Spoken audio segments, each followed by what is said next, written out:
I'm crying and I'm thinking, I will never do this again. I will never. This is horrible. I don't want dates like that. You guys, I have to say it all the time. He's a man. He's a man. I don't understand because he's a man. You have been allowing him to abuse you. Girl, it's never gonna get better. I feel like submission is such a topic that we just avoid. Either there's too much of it or we're just like avoiding it. It's not part of the Bible. Go make him a sandwich.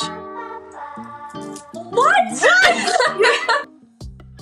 Hi everyone, welcome back to my channel. My name is Abby and today we have a very special guest. This person is honestly one of my favorite people in this entire world. She is such a well of wisdom and I would like to introduce you to my mom. Hello everybody. Hi, it's so, thank you sweetie so much for inviting me to your pod, to your little world where you're changing one person's point of view at a time about femininity, about masculinity, about relationships. I think you're a gift to this world and I am so proud of you. Oh, thank you, Mom, so much. Such an honor to have you on my YouTube channel. So I would like you to start off and introduce yourself. So who are you? Where are you from? How long have you been married? Things like that. So my name is Tanya Klimchuk. So I am originally from Lithuania and lived there for about 14 years. And then my parents moved us to the States, to Minnesota. And then around close to 16, I go to this wedding where I end up accidentally. It was an accident 2 weeks before the wedding. My best friend says, hey, my big sister is having a wedding and her bridesmaid skipped on her. She just canceled on her. Can you sit in? So that's exactly how it happened.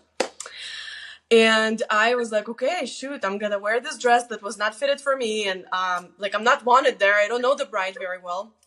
But here I am at this wedding and I meet my future husband. And I always joke around and I say, God had to put me on a stage in order for Alex to see me. Otherwise, he would never look at me. He was like he is a very bright person, very outgoing, always surrounded by people because he's a leader. And so God had to put me on the stage. He had to stare at me for the whole ceremony and then say, oh, okay, I want to meet her. And so we met on that day and he started calling me. So it was a long distance relationship. He lived in South Dakota. And so we were dating for just a few months and then engaged for a few months and got married. And now we've been together, married for 24 years. We just celebrated our 24th anniversary in May 13th. Oh, congratulations, guys. That's such an accomplishment. Wow. So 24 years, I bet you've learned so much. And actually, just before we start this, you guys, literally, this is such a full circle moment because I remember you and I talking about us starting a podcast together and like talking about femininity and like, we're like, we need to start this. And then something happened. I got married and moved away. And then we're like, oh, that dream is never going to happen anymore. But it's kind of like happening now. So this is so cool. I'm so excited for this. But yeah, so you've been married close to 25 years. I honestly would love for you to tell your story of marriage and kind of like how it started and like what happened and then how you got to where you are now. Kind of just give us an overview of how your marriage looked like. So I just want to say that I've learned a lot because I've made a lot of mistakes. So I probably could write a book. Here's what not to do in your marriage. And it would be like a really good book because it would be like this thick. I was really young when I got married and very proud, which I don't know why. Now thinking back, like, who do you think you are?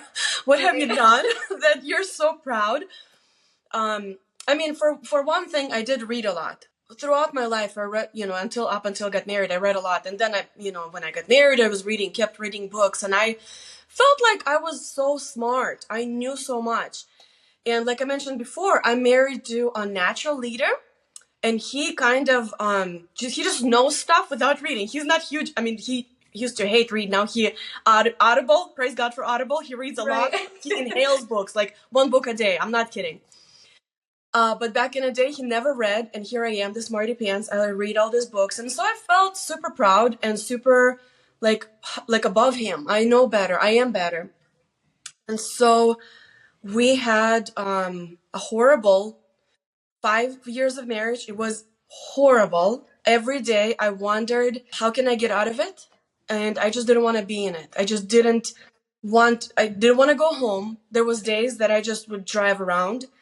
I just didn't want to go home. And then when we started working on our marriage, he told me the same thing, that he would do anything but go home because house was not a pleasant place. It was not a peaceful place. Let's stop there. So 5 years, that's a long time. 5 years of a bad marriage. And I think a lot of people that have been married can relate to this. And even people that aren't married, they're listening to this and it's like, oh, it's not going to be me. This will never happen to me. But I just want to know, why 5 years? If you could overview it all, why did it take 5 years for you guys to figure it out? We right now are doing premarital counseling. In my premarital counseling, I teach that you're going to have phases and stages in life. And that first stage of your marriage is going to be this bliss, honeymoon, everything is awesome. I can't feel my feet kind of, feeling like everything is so amazing. And then as soon as that's over, just like that, it goes from like this high to this super low, like low, constantly thinking, I made a mistake. I made a mistake. As a Christian, divorce was never an option for us. Never. I never got into it thinking, well, maybe if it's bad enough, I'll get a divorce. No. So in this panicky mode of like, who is this guy I married? He's not as sweet as I thought he is. He's not as considerate. I don't even know what I saw in him. I don't like him at all. In all those thoughts, I feel trapped because I can't get a divorce. That's not an option. And so I'm like, in this, oh my goodness, like 45, 50 more years of this. This is terrible. This is horrible. And I mean, he on the other side is feeling the same way. And we feel like we are the only couple who is going through this because we look around and everybody is like, hi, we're happy. We're so blessed. And we can't even like look at each other, Yeah. And so like, that's the disenchantment stage. That's the second stage that happens to everyone. For us, it just was 5 years because we didn't know what's happening and we just let it be 5 years. We did nothing about it. We were just miserable going through the motions. Right. And so the third stage is content. You're just like, it is what it is. This is my marriage. So in the second stage, people usually passionately argue a lot. So there's no peace in a house.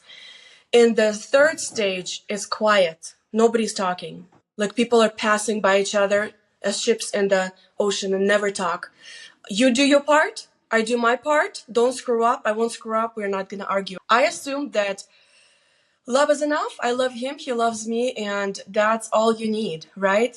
I'm hot. He's hot. And we're attracted to each other. And it's all good. Right. So what you're saying then is the reason why it took 5 years was because the lack of practically putting in like effort and just thinking it's going to work out on its own. Right? Is that kind of what I'm hearing? Yeah. And thinking that we are the only ones. Thinking that like if we were normal, this wouldn't be happening to us. If like this was God's will and we were the right people for each other, we wouldn't be going through this. So we made a mistake and now we are stuck in it. So let's say, okay, so 5 years passed, right? 5 years, terrible years. Then what happened after that? Was it that whole silence, kind of just like, we're just dealing with each other? Like, was that another 5 years?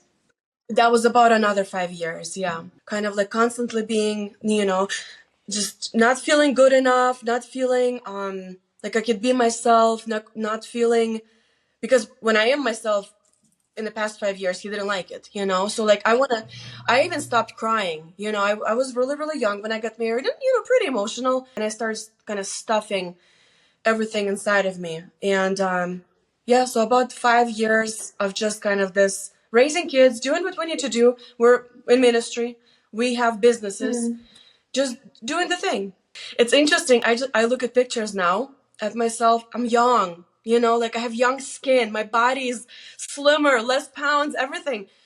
But I look so not there. Like if you look at my eyes, it's like, where are you? Where's the sparkle? You're a young woman. You have two beautiful children, toddlers, then, pre-K, K, like, this is amazing time for you. And I was just not there. Wow. Wow, I wonder how many women struggle with that. Like, because you were saying, like, a lot of people in marriage have this problem of just this kind of, what did you say, contentment, where you're just kind of like doing it and you're just kind of there. A lot of women can probably relate to this. But, okay, let's say after this 5 years, the second 5 years, what happened? Did anything change? What happened? So I just have had enough because by now I'm married for 10 years. And sometime in those 10 years, I had like a nervous breakdown because of I was stuffing everything down, that I was not expressing, I was not speaking.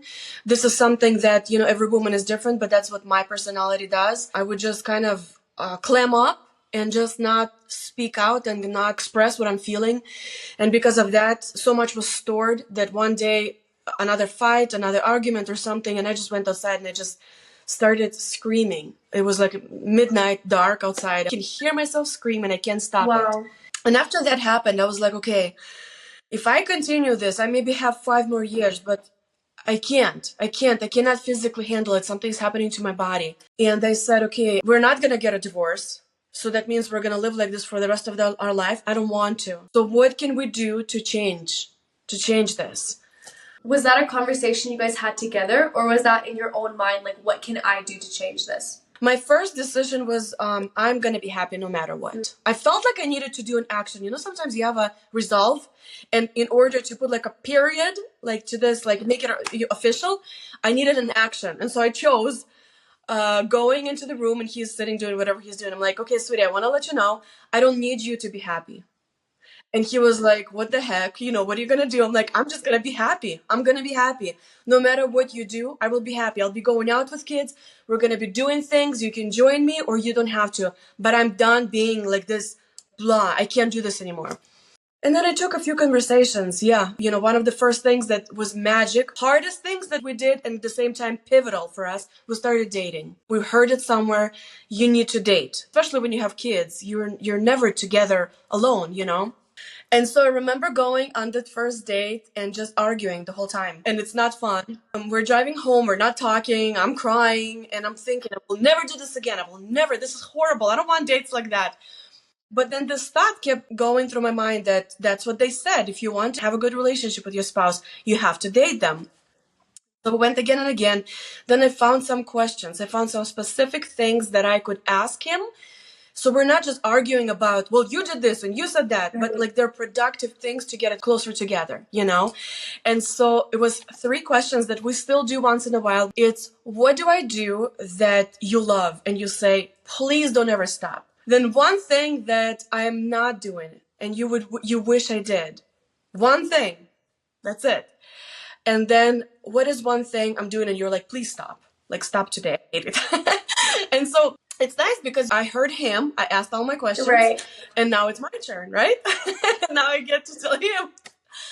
And so that made our dates much more productive. I felt heard, he felt heard. And I mean, obviously the trick is to actually do those things that you now have answers to. That is such a cool story. I love that. Like, you guys start dating and it's like terrible, but now you guys, and it's still something you do, right? Like every week it's consistent. I actually remember, like, my parents dropped me off at my grandma's house every single Friday till I was like 14 and I can drive, and I'm like, no more of this. I'm going to go do my own thing. But yeah, you guys are like super consistent, and you would say that really helped, right? That like was the pivotal moment for you guys. Yeah, that was huge. You have to do it productively, because since then I've told a lot of women this idea and they said, I tried it. We fought the whole time. I'm like, yeah, you have to be intentional. Right. You have to set some ground rules. So we even said, let's not talk about business. Let's not talk about our ministry, all the things we do. Let's not even talk about kids, and not always talk about problems about us. Right. Sometimes you just go and you say, we're just going to have fun today. We're going to go to try a new restaurant, try something different, and it's going to be just pure fun and not building a relationship at all. But while you're doing that, you are building a relationship. Right. Wow. So yeah, so I mean, that could go with like the first point is just dating your spouse, which I feel like that's a really known point, but to actually do it, like you said, and actually be intentional is harder to do. I asked my mom beforehand to give me kind of a list of things that she learned and that really helped her in her marriage. And I kind of looked over this list. And the thing that I love about this list in particular is a lot of them is not like the standard marriage advice, like communication and like things like that. I would say it's very non-conventional, and it's very you focused. Like, it's almost like no matter what my husband is doing, I'm going to do this for myself. And that's why I love it, because there's so many things in communication. Well, he's not communicating to me, so I'm not going to communicate back. Like, you can't. It's a 50-50. But this is like 100% you and what you're going to do about your relationships. That's why I'm like so excited about this thing, because it's so good. The first thing that we have on here is God really does know better. Yeah, I grew up in a Christian home, a very, very conservative Christian home where I was taught the truth of the Bible. I do believe that I was raised in the truth. And submission to your husband was huge. It was always like, that's what you heard at every wedding. You have to submit. The minute I got married, I resented it. I was like, nope, that's misinterpreted. That is not true. I worked hard to prove that this interpretation and translation is just wrong. What God really meant is something else. And for 5 years, I did not submit. And my rebellion looked very different than, like, for example, I have a best friend who is very outgoing and outspoken. And I always considered women like that. Well, she's rebellious because she can like totally like tell her husband off. Not that she does, but I'm just saying that I was the opposite. I was like this quiet little thing that never spoke to him, never talked back. But in my spirit, I was calling him names that were so foul. I was showing him gestures in my head, in my heart. Every time I read that submission thing, I was like, no. And then I found myself, I heard about this book that's called Love and Respect. I started reading it. I threw it across the room because I was like, no, no, no, no, no. Wow. And so the more I read, the more my heart softened towards the idea that husbands, they need to love their wives.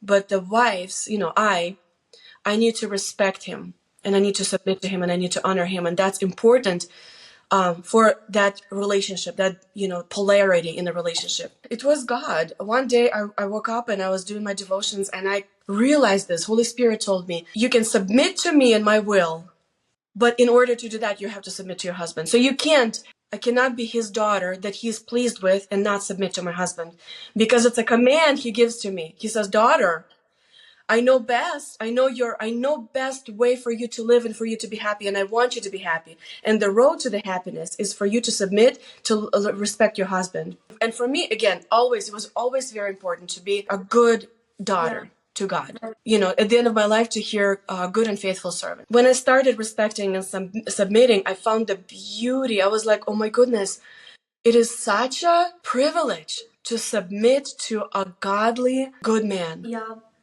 Because when I submit and I honor him and I respect him, he comes in with his blessing that he has over me as head of our family. Right. And I receive so much from it. Right. I feel like submission is such a topic that we just avoid. Either there's too much of it and it's like you need to submit and it's just over the top, or we're just like avoiding it. It's not part of the Bible. We're just like ignoring it. It's not there. But when you do it the right way, it is just so, like, it is God's design. And if you follow God's principles, it just works. For me, if I decide to take things into my own hands and just do it myself, it starts falling apart. And I'm like, what? And as soon as I just let my husband do it, it works out. And I'm like, hey, well, that's not fair. But it's just the way that God designed it. I was going to say gravity is not fair.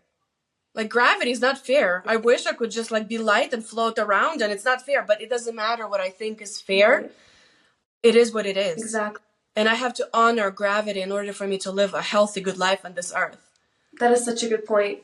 So God really does know better. That's kind of your biggest thing, is that he kind of placed these principles, and when we follow them, our life is just beautiful, and in particular, submission. And another thing I have to mention, when you're submitting, it's not that you're any less than your husband, and not that you're like, he's so much better than you and he's smarter, you're just a dumb girl who doesn't know anything. That's not true. It just means that you trust him enough to like take care of you. It's a mindset thing rather than like a hierarchy, like who's better, who's smarter type of thing. Absolutely. Absolutely. That's what I said. It's a privilege. It's a privilege. I mean, I do want to say here that if you're in a relationship with an abusive, evil man, that's not going to work for you. You have to be, in a safe space with a safe man. Safe man doesn't mean that he's a hairy, misbehaving woman. You know what I mean? Can you elaborate, hairy, misbehaving woman? Because that is such a wild, thing to say. What does that mean?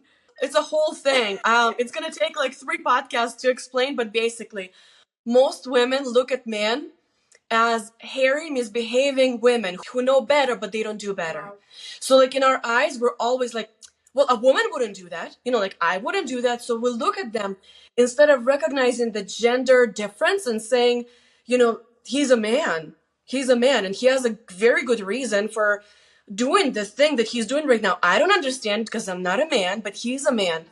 And I feel like a lot of our problems start there, that we think of them like he's just on purpose misbehaving. Exactly. He's doing this to drive me crazy because he doesn't love me.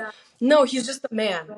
He's a man, right? And that was something that you told me before I got married. That literally, you guys, I have to say it all the time. He's a man. He's a man. I don't understand because he's a man. Yeah, it's definitely something that you have to get through your head, and it's hard because you want him to act like you, but he's not, and you are glad he's not like you. Because if there was two women in the relationship, it would just be crazy. I don't know how that would work. Right. That's a whole another conversation. Exactly. Exactly. Where are we going with this? Forgot. What were we talking about? What we're talking about?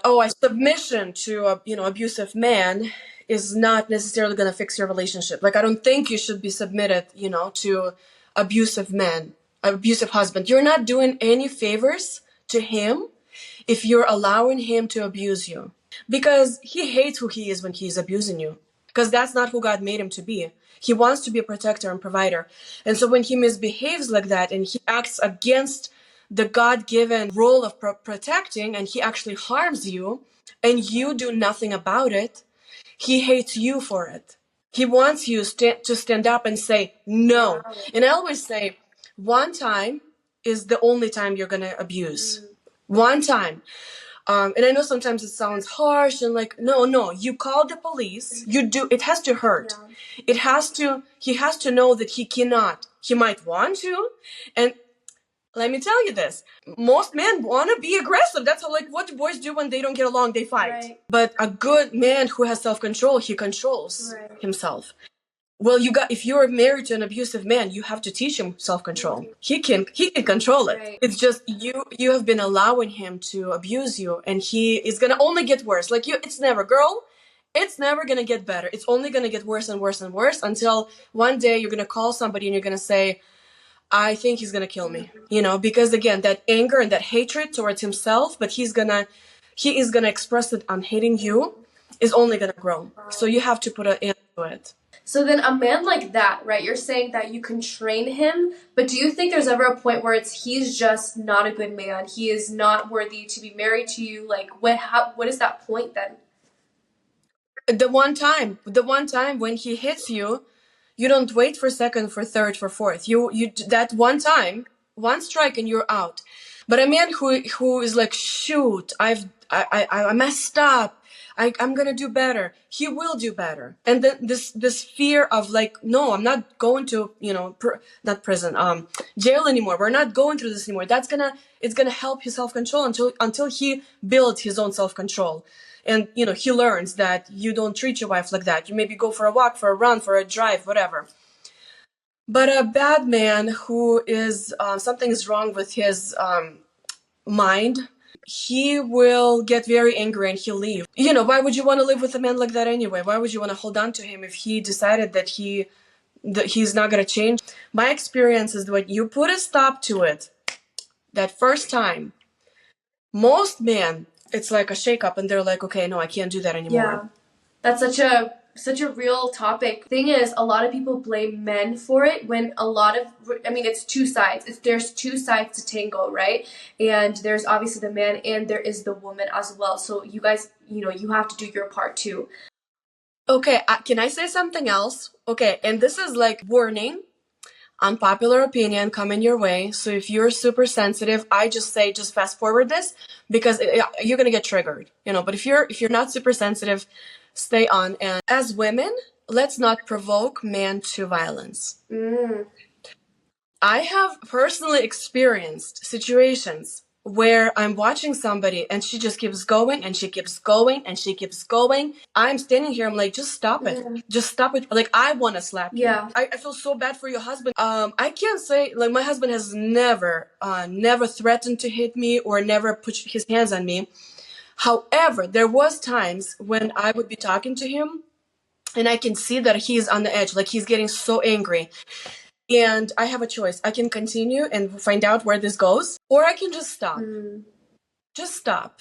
And that takes a lot of self-awareness, self-control, humility. But I want to put this on women as well.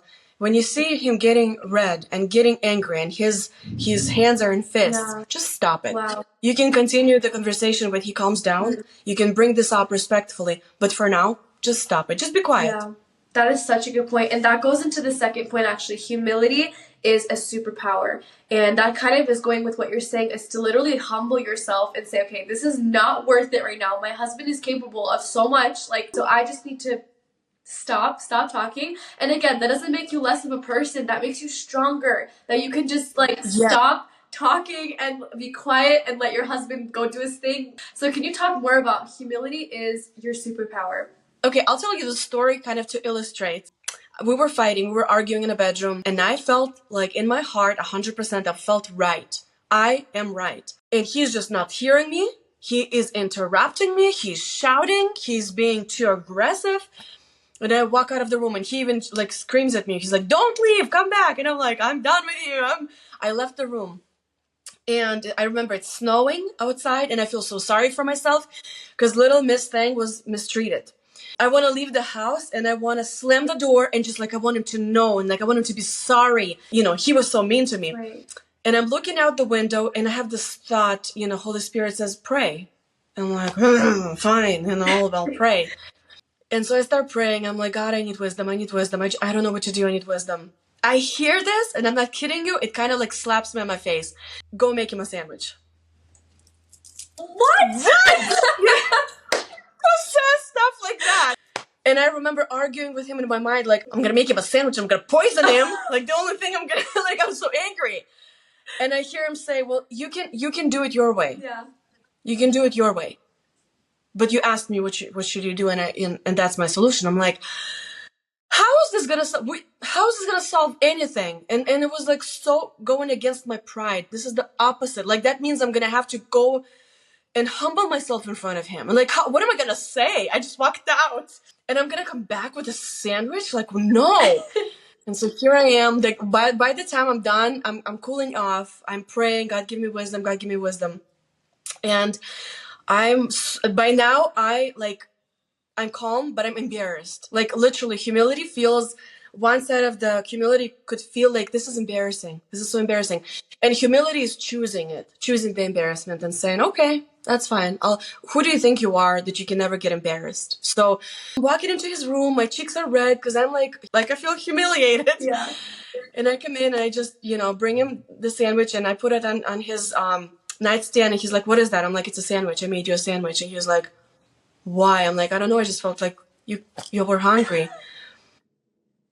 And that's it. His demeanor went down. He was shocked. He looked at that sandwich a couple times. I think he considered that I tried to poison him. And that's it. And then like he softened and he took my hand and I cried and everything just ended so well. And I left the room. I went to that same kitchen door. It's still snowing and I'm like crying because I'm like, God, you just know better. I'm so sorry. And I was like, okay, I'm gonna choose this now every time. And so now when we're arguing, it kind of became like a normal thing for me. I always think like, what's the humble thing to do? What's the humble? And a lot of times it's just like, I'm sorry, babe. I'm sorry. I'm sorry. And that's it. But in a moment, it's so humiliating because you are not wrong. What are you apologizing for? Yeah. I'm sorry that we're even doing this. Like, I don't want to do this. We love each other. I love you. Let's not do this. But isn't it so true? Like, I feel like for us as women, our superpower is humility. If we can just accept the fact that if we're humble and just apologize, like the problem usually is like, oh, everything's fine after that, But it's just that dread of like, I do not want to apologize. I didn't do anything wrong. Like he hurt my feelings. But it's you apologizing for your disrespect to him, how you looked at him, the tone you used with him. Maybe in your heart, you're like, I hate this guy. You're apologizing for that part of it. I think Jordan Peterson said, apologize for 100% of your 1%. Even if it's 1% that you did, apologize for the 100% of it, So actually that goes into what I think about my husband is more important of what I actually say to him. Can you kind of elaborate on this point to us? I always considered myself, quiet spirit because unlike my friend who is loud and outspoken, I would just keep everything inside. And so when my husband would tell me, when we would be arguing, he would be like, you're such a rebellious wife. I would be like, how dare? Like I didn't even say anything. Right. So that's what I learned, that without even saying anything to him, he knew that I was rebellious because of the thoughts I was thinking about him. And so when I really started healing and working on healing my relationship to the masculine and healing my relationship to my husband, I started paying attention to what I think about him. And so what I noticed is that when I get angry and upset with him, right before then, there was a series of thoughts that were very negative about him. That he is not a good man, that he doesn't love me very well, that I shouldn't have married him, and I'd kind of like recount all the things I don't like about him. And then right after that, we would get into something because I've spent time. And then I said, okay, well, let me try and think then the opposite. And especially this was on days when I just kind of felt like, I felt blah about him. Like I didn't feel like I'm in a romantically flourishing relationship, but just like blah. And I would just like on purpose think, what a wonderful man. And I would just start recounting like, man, I fell in love with him because he's such a great leader. The guy can sell you a piece of rock, but because of how confident he is, because of like people will follow him to do crazy things and things that maybe he doesn't know what he's talking about, but they'll follow him because he sounds like he knows. He's just a natural leader, and I loved it. Like I wanted that in my life. I fell in love with that. Well, that comes with harshness, like a natural leader will be a little bit shorter on compliments and a little bit shorter in his temper because he has places to go, let's go. And so, like, I would think like that. Like, that's what you love about the guy. Like, look at him. Look how much good he has done. Like, look how well he provided for you. And yeah, I just would on purpose start thinking things. And then, out of abundance of my thoughts, words would come out. And I would come to him and I would say things like, thank you so much for working hard for our family. Thank you for loving. Thank you for spending time with our children. Do you think that would energize him and make him try even harder? Yeah. Yeah, that would inspire for sure. For women, it's so easy to nitpick on little things that your husband does or he doesn't do. Like, why doesn't he bring me flowers? Why doesn't he compliment me? Why doesn't he do all this stuff for me, right? And as soon as you switch your mind to like, okay, what does he actually do for me? And what do I love about him? And I love that you said out of the abundance of your heart or your thoughts, your mouth will speak. It's physically impossible for you to speak a word without thinking it first. A word, a compliment, anything before you actually thought about it in your head. So, and that's what I say. I remember rolling my eyes in my head at my husband because, I wouldn't do it because I'm a good godly woman. So I'm not going to just go like this when he talks, Right. because that would be horrible. Right. But in my heart, I did it all the time. Like, oh, what a loser. Oh, what an idiot. Like, he doesn't know what he's talking about. And what do you think is going to come out of my mouth after that, after I think like that? I'm gonna, not even if it's gonna be my treatment. I'm gonna treat him like a loser, like an idiot. Yeah. Wow. That is such a good point. All right, guys, this is getting a little long, so we're gonna have to cut up this into a part 2. So stay tuned for part 2. We're so excited, and we'll see you guys in the next episode. Make sure to like and subscribe, and have a great day, guys. Bye. If I decided that I'm not gonna be happy, there is nothing he can do to make me happy. True. He pointed at me like that, and he said, Tanya, people treat you the way you train them to treat you. Wow. If you want to be a queen, if you want to be treated like a queen, you have to act like a queen. And a queen is not going to talk to an idiot. Wow. A queen is going to talk to her king. Wow.